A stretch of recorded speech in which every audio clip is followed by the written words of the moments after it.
ये जी सेब का मुरब्बा तो गाजर मेरा कट्ठा है जी। ये सारे हरीड़ का मुरब्बा जी, 30 दाने का मुरब्बा जी।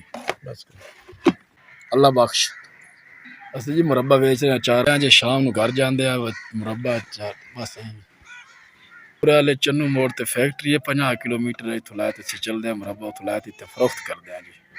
कमीशन तो असं लाए आते हैं 20 रुपए 10 रुपए कमीशन सानू दे रहे हैं जी। सारा सर 120 रुपए अचार लाए आते हैं 100 रुपए उन्होंने 20 रुपए सानू भाई दिन सेब 280 रुपए लाए आते हैं 20 रुपए सानू 300 सेल करते हैं। असं जी बिहाड़ी तू 40-50 किलोमीटर करते अस जाते हैं दूसरे दिन बाद अस लैके आते हैं फिर बुरा तो चन्नू मोड़ जाते हैं जी फैक्ट्री च बुरा मुरब्बा लैते आते हैं जी। सर पैसे नहीं है कमीशन ता काम कर रहे हैं। अगर साढ़े को आधे पैसे आ गए फिर असी आप ला ली सैं तकरीबन 7-8 हज़ार रुपये 10 हज़ार लगता जी। फिर सानू 600-700 रुपये पर आफर दिहाड़ी मिल जाती है। आज जी 250-300 रुपये मोटरसाइकिल का 100-150 रुपये 200 रुपये मोटरसाइकिल का खर्चा जी। पेट्रोल 150-200 रुपया पेट्रोल का खर्चा है।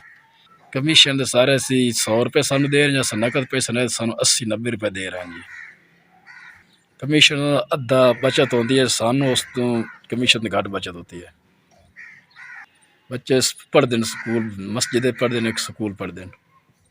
एक घर के एक आदमी करें तो शाम को घर बचत ला जाता बच्चे स्कूल पढ़ते हैं बच्चे की फीस वगैरह और कपड़ा जुत्ती आप करें दे ऐसे खर्चा पानी से करेंगे।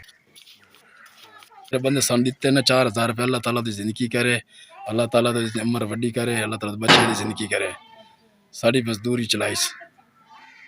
ये सर 4,000 रुपये साथ जाती ला लिसा अल्लाह ताला इस भाई दी अचार 20 दाने सारे मुरब्बे सा आप दे लिसा घर दे बच्चे दे खर्चे दी सा भाई तारे सान भाई ने तावन की अल्लाह ताला दी जिंदगी करे। ने भाई सानू दिते 4,000 रुपये साढ़ा कारोबार चले अल्लाह ताला दी जिंदगी करे इतनी परेशानियां दूर कर बच्चे दी जिंदगी के अल्लाह ताला उन्हें बड़ा देवे। SPS वाले ने 4,000 पहुँचाया उन्होंने बहुत बहुत शुक्रिया।